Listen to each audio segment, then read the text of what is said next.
Sa gitna ng magulong sayaw ng mga sasakyan at tao sa mga lansangan ng Quiapo, isang malaking hamon ang kinakaharap ni Alena, isang magtitinda sa bangketa, nang dumating ang mga aroganteng miyembro ng clearing team ng syudad. Sa isang sandali ng matinding tensyon, ipinakita ni Alena ang isang pambihirang katapangan, lumaban sa kawalang katarungan at naging simbolo ng pakikibaka para sa kanyang mga kapwa magtitinda. Tunghayan ang kanyang kwentong puno ng inspirasyon. Si Alena ay isang 25 taong gulang na babae na kumakayod bilang isang street vendor sa gilid ng maingay na syudad ng Maynila. Bawat umaga, bumabangon siya mula sa kanyang higaan na may sigla at determinasyon, inihahanda ang kanyang panindang binubuo ng iba't ibang masasarap na lutong bahay na naging paborito na ng mga taga-roon. Sa kanyang galing at dedikasyon, hindi lang pagkain ang binibenta ni Alena, kundi naghahatid din siya ng kaunting kaligayahan sa kanyang mga parokyano. Sa kahabaan ng abalang kalsada, ang kanyang masayang boses at taos-pusong ngiti ang nagpakilala sa kanya sa mga tao sa paligid. Hindi bihira na siya ang nagiging takbuhan ng mga hinaing ng kanyang mga suking customer na komportableng magbahagi ng kanilang mga kwento sa buhay. Ngunit sa likod ng kanyang mga ngiti at palakaibigang kilos, nagtatago ang isang kaluluwang matatag at palaban. Hindi madali ang buhay bilang isang magtitinda sa bangketa. Kailangan niyang harapin ang iba't ibang pagsubok araw-araw. Mula sa pabago-bagong panahon hanggang sa mahigpit na kompetisyon. Bagamat madalas na kailangang labanan ang kawalang katarungan, hindi kailanman nawala ang kanyang fighting spirit. Lumaki siya sa isang kapaligirang nagturo sa kanya ng kahulugan ng pakikibaka at katatagan. Ang mga alaala ng kanyang nakaraan bilang isang boksinggera ang nagturo sa kanya na huwag umatras kapag nahaharap sa mga balakid. Ang tapang na ito ay hindi lamang nagpanatili sa kanyang negosyo, kundi nagdulot din ng respeto mula sa mga residente sa paligid. Si Alena ay isang figura na naging inspirasyon sa marami. Hindi lamang siya isang simpleng tindera. Siya ay isang simbolo ng katatagan at diwa ng pakikipaglaban ng maliliit na mamamayan na nagsisikap mabuhay sa gitna ng mga hamon. Kapag may problemang dumarating, tulad ng pagdating ng clearing team para magsagawa ng clearing operations sa mga street vendor, hindi si Alena mananahimik lang. Ipaglalaban niya ang kanyang mga karapatan, hindi lamang para sa kanyang sarili, kundi para na rin sa kanyang mga kasamahan na nakikipagsapalaran sa mga lansangan. Sa kanyang puso, naniniwala si Alena na bawat tao ay may karapatang magkaroon ng pagkakataong mabuhay ng may dignidad, at patuloy siyang lalaban para dito kahit na kailangan niyang harapin ang lahat ng balakid na darating sa kanyang harapan. Sa isang maningning na tanghali, tila nagniningning si Alena sa gitna ng siksikan sa mga kalsada ng Quiapo. Sa ilalim ng isang maliit na tolda na pinalamusyan ng mga makukulay na banderitas, nakatayo siya sa isang abalang bangketa, handang magsilbi sa mga customer na dumarating ng silisilihan. Ang ingay ng trapiko at usapan ng mga tao sa paligid ay naging isang buhay na musika sa kanyang pandinig. Ngunit, nanatiling nakatuon si Alena sa kanyang gawain. Maayos niyang inayos ang kanyang paninda, inilalagay ang mga plato ng pagkain ng may buong atensyon, tinitiyak na bawat putahe ay mukhang katakam-takam at handa ng ihain. Ang kanyang malawak na ngiti at mainit na pagbati ay sumasalubong sa sinumang lumalapit, lumilikha ng isang palakaibigan at komportableng kapaligiran para sa mga customer. Ang dedikasyon ni Alena sa pagtitinda ay hindi lamang makikita sa paraan ng kanyang paghahain ng pagkain, kundi pati na rin sa kanyang pakikipag-ugnayan sa bawat taong dumarating. Naniniwala siya na bawat customer ay bahagi ng kanyang komunidad at iyon ang dahilan kung bakit palagi siyang naglalaan ng oras para makipagkwentuhan. Kapag may humintong trooper ng jeep para bumili ng tanghalian, hindi lamang pagkain ang ibinebenta ni Alena, kundi tinatanong din niya kung kumusta ang araw nila at nakikinig sa mga magaang kwento tungkol sa pang-araw-araw na buhay. Alam niya na bawat ngiti at mainit na salita ay maaaring magpabuti ng araw ng isang tao. Sa kanyang puso, itinuturing ni Alena ang kanyang trabaho bilang isang uri ng paglilingkod, hindi lamang isang paraan para kumita ng pera. Bawat platong inihahain niya, bawat ngiting ibinibigay niya, ay isang pagpapahayag ng pasasalamat sa pagkakataong makapagtinda sa mga lansangan na naging pangalawa na niyang tahanan. Ngunit sa likod ng kanyang sigasig at dedikasyon, nag-iingat din si Alena ng mas malalaking pangarap at pag-asa. Nais niyang balang araw, ang negosyong sinimulan niya ay lumago at maging higit pa sa isang simpleng tinderang nasa bangketa. Bagamat laging may mga hamong nagbabantay, tulad ng mahigpit na kompetisyon o maging ang panggugulo mula sa mga otoridad, nanatiling determinado si Alena na lumaban para sa isang mas magandang kinabukasan. Bawat araw sa abalang bangketang iyon ay isang hakbang patungo sa isang mas malaking pangarap. At kahit na hindi laging madali ang daan, alam ni Alena na ang sipag at tiyaga ay magdadala sa kanya sa tagumpay. Dito, sa gitna ng siksikan at mainit na pakikipag-ugnayan, pinatunayan ni Alena ang kanyang pag-iral at ipinakita na ang tunay na lakas ay nasa diwa ng patuloy na pagsulong, anuman ang mga hadlang na dumating. Bigla, ang dating masaya at palakaibigang kapaligiran sa abalang bangketa ay biglang nagbago. Isang grupo ng mga miyembro ng clearing team ng City Hall ang lumitaw, suot ang kanilang mga kapansin-pansing uniforme, dala-dala ang isang aura ng tensyon na agad bumalot sa paligid. Sa kanilang mga tiyak at puno ng kumpiyansang hakbang, gumalaw sila patungo sa lokasyon kung saan nagtitinda si Alena at ang iba pang mga street vendor. Walang anumang babala. Agad nilang itinutok ang kanilang matatalim na tingin sa mga tindera, na nagpapahiwatig na ang kanilang misyon ay buwagin ang lahat ng aktibidad na itinuturing na nakakagambala sa daloy ng trapiko. Ang ingay ng mga sasakyan at usapan ng mga tao ay tila humina, napalitan ng tensyon na bumalot sa buong kalsada. Naramdaman ni Alena na bumilis ang tibok ng kanyang puso nang makita ang presensya ng mga taga-clearing team na tila galit. Sa isang iglap, napagtanto niya na hindi magiging tulad ng karaniwan ang araw na ito. Sinubukan ni Allen na manatiling kalmado, ngunit ang kawalan ng katiyakan ay nagsimulang kumain sa kanyang isipan. Nakita niya ang kanyang mga kasamahan na nagsisimula na ring magpanik, nagmamadaling nagliligpit ng kanilang mga paninda, umaasang makaiwas sa raid na iyon. Gayunpaman, alam ni Alena na ayaw niyang sumuko ng ganoon na lamang. Sa tapang na nakatanim sa kanyang kalooban, pinatatag niya ang kanyang puso upang ipagtanggol ang kanyang pwesto at ang kanyang karapatan bilang isang street vendor. Hindi niya maaaring hayaan na mangyari ang kawalang katarungang ito ng walang laban. Nang lumapit ang isa sa mga miyembro ng clearing team at nagsimulang magbigay ng utos sa isang aroganting tono, naramdaman ni Alena na kumukulo ang kanyang dugo. Malinaw niyang nakita kung paanong hindi nagpakita ng anumang simpatiya ang opisyal na iyon. Tila hindi nila naiintindihan kung gaano kahirap ang pakikibaka ng maliliit na tindera sa mga lansangan. Sa kanyang puso, determinado si Alena na huwag umatras. Bagamat lalong tumitindi ang tensyon, huminga siya ng malalim, naghahanda na harapin ang hindi inaasahang sitwasyong ito.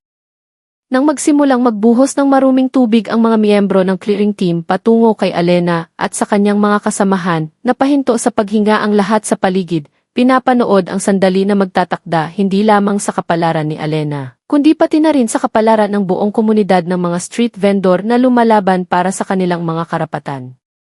Ito ang sandali kung saan maghaharap ng direkta ang katapangan at kawalang katarungan, at alam ni Alena na hindi niya dapat hayaang manalo ang kawalang katarungang ito. Habang lalong nagiging tensyonado ang sitwasyon, isang miyembro ng clearing team na pinakakilala sa kanyang kayabangan, na nagngangalang Marco, ang humakbang pasulong ng may mapagmataas na kilos. Sa matalim na tingin at umalinggaw na boses, sinimulan niyang paalisin si Alena at ang iba pang mga tindera sa isang magaspang na tono, nang hindi sila binibigyan ng pagkakataong magpaliwanag o humingi ng kaunting panahon. "Hoy, bilisan nyo! Bawal kayo magtinda dito," sigaw niya ng malakas. Tila ba ang kanilang presensya ay isang malaking paglabag na dapat agad na alisin. Nagsimulang mapuno ng pakiramdam ng kawalang katarungan ang puso ni Alena at ng kanyang mga kasamahan. Ngunit, tila walang pakialam si Marco, ipinagpatuloy ang kanyang aksyon ng mailalong aroganting kilos. Nang subukang magsalita ni Alena, humihingi ng kaunting panahon para mailigpit ang kanyang mga paninda, lalo pang ipinakita ni Marco ang kanyang kayabangan. Sa isang magaspang na kilos, ibinuhos niya ang maruming tubig mula sa kanal patungo kay Alena at sa kanyang mga paninda. Tila ba nais niyang sirain ang diwa ng pakikibaka na kanyang itinayo sa loob ng mahabang panahon. Ang maruming tubig ay umagos ng malakas, dinumihan ang pagkaing inihanda niya ng may buong pagmamahal at pagsisikap. Ang sandaling iyon ay parang isang malakas na sampal para kay Alena. Nagising siya sa katotohanan na sa kanyang harapan ay nakatayo ang isang taong hindi lamang binaliwala ang kanyang karapatan, kundi minamaliit din ang kanyang dignidad bilang isang tindera at bilang isang tao.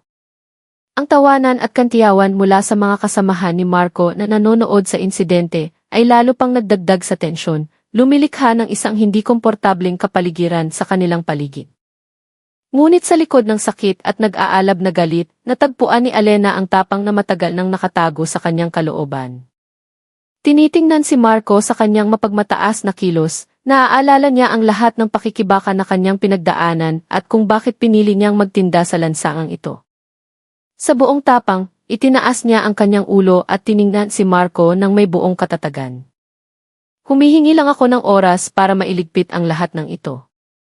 Hindi ninyo maaaring tratuhin ang mga tao ng ganito, sigaw niya, ang kanyang boses ay umalinggaw sa gitna ng mga tao. Ang katatagan ng kanyang puso ay hindi lamang nakakuha ng atensyon ng iba pang mga tindera sa tabi niya, kundi pati na rin ng mga residente sa paligid na nagsimulang makisimpatya. Sa araw na iyon, hindi lamang para sa kanyang sarili lumaban si Alena, kundi para rin sa lahat ng taong nakakaramdam na isinasantabi sila ng isang sistemang hindi makatarungan. Sa sandaling puno ng tensyon na ito, determinado si Alena na ipakita na hindi siya aatras sa harap ng arogansya at kawalang katarungan. Sa pagharap sa sitwasyong lalong umiinit, sinubukan ni Alena na manatiling kalmado. Huminga siya ng malalim, sinusubukang pakalmahin ang kanyang pusong kumakabog ng mabilis. Sa isang matatag at puno ng pangunawang boses, sinimulan ni Alenang ipaliwanag kay Marco ang kanyang sitwasyon. Sir, kailangan ko lang po ng kaunting oras para mailigpit ang paninda ko, sabi niya, sinusubukang panatilihin ang isang kontroladong tono ng pananalita kahit na puno ng galit at pagkadismaya ang kanyang puso. Alam ni Alena na kailangan niyang maging matalino kung gusto niyang makakuha ng pangunawa at sinubukan niyang ipakita kay Marco na siya ay isang tinderang hindi lamang naghahanap buhay, kundi lumalaban din para mabuhay at matugunan ang mga pangangailangan ng kanyang pamilya. Gayunpaman, kasabay ng kanyang pagpapaliwanag, naramdaman ni Alena ang kawalan ng pakialam sa mukha ni Marco.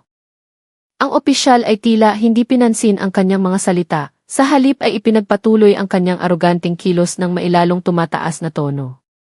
Nadama ni Alena ang pagkabigo, ngunit ayaw niyang sumuko. Naiintindihan ko po na ginagampanan ninyo ang inyong tungkulin, pero may karapatan din po kaming magtinda dito. Pagpapatuloy niya, ang kanyang boses ay nagsimulang magpakita ng katatagan at paniniwala. Sa kanyang puso, determinado si Alena na ipaglaban ang kanyang karapatan. Bagamat alam niyang ang pakikipag-usap ng maayos ay hindi laging makakapagbago sa saloobin ng isang taong nagpapakita na ng arogansya. Nais niyang ipakita na bilang isang tindera, karapat-dapat din siyang igalang at pakinggan. Sa di matitinag na diwa, nagpasya si Alena na huwag umatras. Kahit na lalong nagiging tensyonado ang sitwasyon, mas hinigpitan niya ang pagkakahawak sa kanyang apron, pinagtitibay ang kanyang posisyon sa kanyang pwesto. Hindi po ako humihingi ng marami, kaunting pangunawa lang, muli niyang iginiit. Ang kanyang mga mata ay direktang nakatitig kay Marco nang hindi matatawarang katapangan. Sa sandaling iyon, naramdaman ni Alena na hindi lamang siya nagsasalita para sa kanyang sarili, kundi kinakatawan din niya ang boses ng maliliit na tindera na isinasantabi. Determinado siyang ipaglaban ang kanilang mga karapatan sa harap ng kapangyarihan na madalas ay hindi pinapansin ang kanilang pag-iral. Sa nag-aalab na diwa ng pakikibaka, handa si Alena na harapin ang anumang mangyayari, ipinapakita sa lahat na hindi niya hahayaang manalo ang kawalang katarungang ito ng walang paglaban. Ang aroganting kilos mula kay Marco at sa kanyang mga kasamahan sa clearing team ay nagsimulang magpainit lalo sa sitwasyon. Matapos buhusan ng maruming tubig ang kanyang mga paninda, lalo pang naging mayabang si Marco, naglabas ng mga banta sa mataas na tono. Tila ba nais niyang ipakita ang kanyang ganap na kapangyarihan sa lugar na iyon. Kung hindi kayo aalis ngayon, kukunin namin lahat ng gamit ninyo, sigaw niya sa isang mapanlait na tono, na nagpasimulang umatras sa takot ang ibang mga tindera.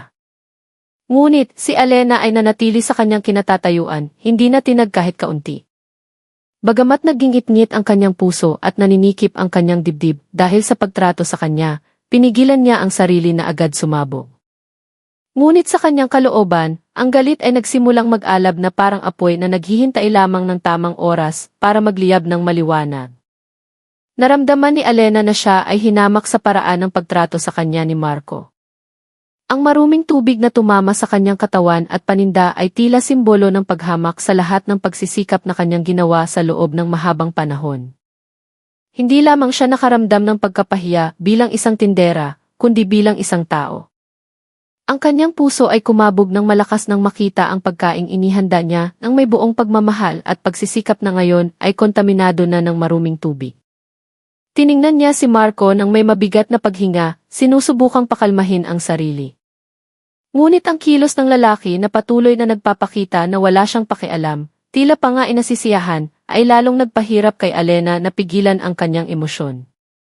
Hindi ba ako karapat-dapat igalang dahil lang sa isa akong maliit na tindera? Naisip niya sa kanyang sarili na mailalong tumitinding galit. Naabot ng tensyon ang kasukdulan nang lumapit pa si Marco kay Alena. Dinuduro-duro siya ng magaspang. Kapag nandito ka pa sa loob ng 5 minuto, huwag mo kaming sisisihin kung itatapon namin lahat ng paninda mo, sigaw niya sa isang tonong puno ng banta. Ikinuyom ni Alena ang kanyang mga kamao, naramdaman na nagsimulang manginig ang kanyang katawan, hindi dahil sa takot, kundi dahil sa galit na hindi na niya kayang pigilan pa. Naging matiisin siya, sinubukan niyang makipag-usap ng maayos, ngunit lahat ng iyon ay binaliwala. Sa sandaling iyon, naramdaman niyang niyuyurakan ang kanyang pagkatao, at hindi niya maaaring hayaan na magpatuloy iyon. Sa gitna ng mga tingi ng mga taong nagsisimula ng magkumpol, sa wakas ay nagpa siya si Alena na kailangan niyang kumilos. Hindi siya mananahimik. Hindi sa araw na ito, hindi sa harap ng isang pagtratong malinaw na hindi makatarungan. Sa gitna ng sitwasyong lalong umiinit, habang patuloy na umalinggaw ang aroganting boses ni Marco, biglang may naramdaman si Alenang kakaiba sa kanyang sarili. Ang tensyon at paghamak na kanyang naranasan sa sandaling iyon ay nagbalik sa kanyang isipan sa nakaraan, sa mga araw na nakatayo siya sa ibabaw ng boxing ring. Malinaw niyang naaalala kung paano siya nagsanay ng husto noon, sinusuntok ang punching bag ng may buong galit, ngunit mayroon ding di matitinag na determinasyon. Palaging sinasabi ng kanyang coach, huwag kang yuyuko sa kalaban, Alena. Ang lakas mo ay nasa puso mo, hindi lang sa kamao mo. Ang mga salitang iyon ay muling umalinggaw ngayon, nagpapaalala sa kanya na ang tapang na dati niyang taglay ay naroon pa rin, naghihintay ng tamang sandali para lumabas. Sa sandaling iyon, naunawaan niya na hindi lamang isang opisyal ng clearing team ang kanyang nilalabanan, kundi pati na rin ang kawalang katarungan na matagal nang bumabagabag sa mga taong tulad niya. Ang alaala ay lalong lumakas nang maalala niya ang huling laban na kanyang napanalunan, kung saan nakipaglaban siya sa isang kalaban na mas malaki at mas malakas kaysa sa kanya. Sa laban na iyon, hindi lamang siya umasa sa kanyang pisikal na lakas, kundi pati na rin sa kanyang talino para basahin ang kilos ng kalaban at sa kanyang tapang na patuloy na sumugod kahit napuno na ng sugat ang kanyang katawan. Noon, napagtanto ni Alena na hindi ang laki o posisyon ang nagtatakda ng tagumpay, kundi ang determinasyon at tapang na huwag sumuko. Ngayon, sa harap ng aroganteng clearing team, ang parehong tiwala sa sarili ay nagsimulang bumangon sa kanya. Nagsimula niyang tingnan ang sitwasyong ito na parang isang laban kung saan kailangan niyang tumayo ng tuwid, hindi lamang para sa kanyang sarili, kundi para sa lahat ng maliliit na tindera na madalas tratuhin ng hindi makatarungan ng kapangyarihan. Itinaas ni Alena ang kanyang ulo at sa isang saglit, pakiramdam niya ay nasa ibabaw siyang muli ng boxing ring, kaharap ang isang mas malaking kalaban. Naging mas matatag ang kanyang paghinga at ang kanyang paningin na kanina ay nag-aalinlangan ay muling naging matalas, puno ng nag-aalab na determinasyon. Alam niyang ito na ang sandali para ipakita kung sino talaga siya. Hindi ako ang taong aatras dahil lang sa pananakot, naisip niya sa kanyang sarili. Sa buong tapang na kanyang taglay, tumayo si Alena ng tuwid sa harap ni Marco, tinitingnan ang kanyang mga mata ng may buong kumpiyansa. Subukan ninyong sirain ang paninda ko, pero hinding-hindi ninyo masisira ang aking diwa, sigaw niya sa isang matatag at malakas na boses. Sa sandaling iyon, hindi na naramdaman ni Alena na siya ay isang maliit na tindera na nasa sulok. Siya ay isang mandirigma, isang atleta na minsang tinalo ang mas malalaking kalaban at handa siyang labanan muli ang kawalang katarungan. Sa nag-aalab na diwa, naramdaman ni Alena na nabuhayan ang kanyang katapangan. Hindi niya maaaring hayaan na magpatuloy ang arogansya ni Marco at ang hindi makatarungang pagtrato. Sa isang iglap, isang matapang na desisyon ang nabuo sa kanyang isipan. Humakbang pasulong si Elena, hinawakan ng mahigpit ang kanyang apron, at hinarap si Marco ng may matalim na tingin na puno ng determinasyon. Sawa na akong makinig sa mga salita ninyo.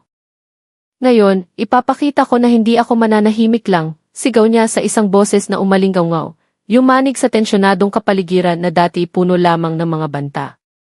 Alam niyang ito na ang sandali para kumilos, para labanan ang kawalang katarungan na matagal nang kumakain sa kanyang buhay at sa buhay ng kanyang mga kasamahan. Walang pag-aalinlangan, mabilis na ikinumpas ni Elena ang kanyang kamay, pinatama sa mukha ni Marco ang isang malakas at puno ng puwersang suntok. Tulad noong nasa ibabaw siya ng boxing ring, lahat ng kasanayan at tapang na kanyang taglay ay dumaloy sa kanyang pagkatao, nagbigay ng lakas na nagawa niyang lumaban kahit sa isang sitwasyong tila mapanganib. Ang suntok na iyon ay hindi lamang nagpatumba kay Marco, kundi nagulat din sa lahat ng nasa paligid. Ang mga taong dati tensyonado ay natahimik sandali, nagulat sa matapang na aksyon na lumaban sa kapangyarihan. Sa isang iglap, hindi lamang niya pinabagsak ang isang opisyal, kundi pinukaw din niya ang diwa ng pakikibaka sa puso ng iba pang mga tindera na nakasaksi sa pangyayaring iyon. Matapos suntukin si Marco, hindi doon huminto si Elena. Alam niyang nakagawa na siya ng isang pahayag at ngayon na ang oras para manindigan. Sa lalong tumitibay na boses, sumigaw siya sa kanyang mga kasamahan, hindi natin hahayaan na tratuhin nila tayo ng ganito.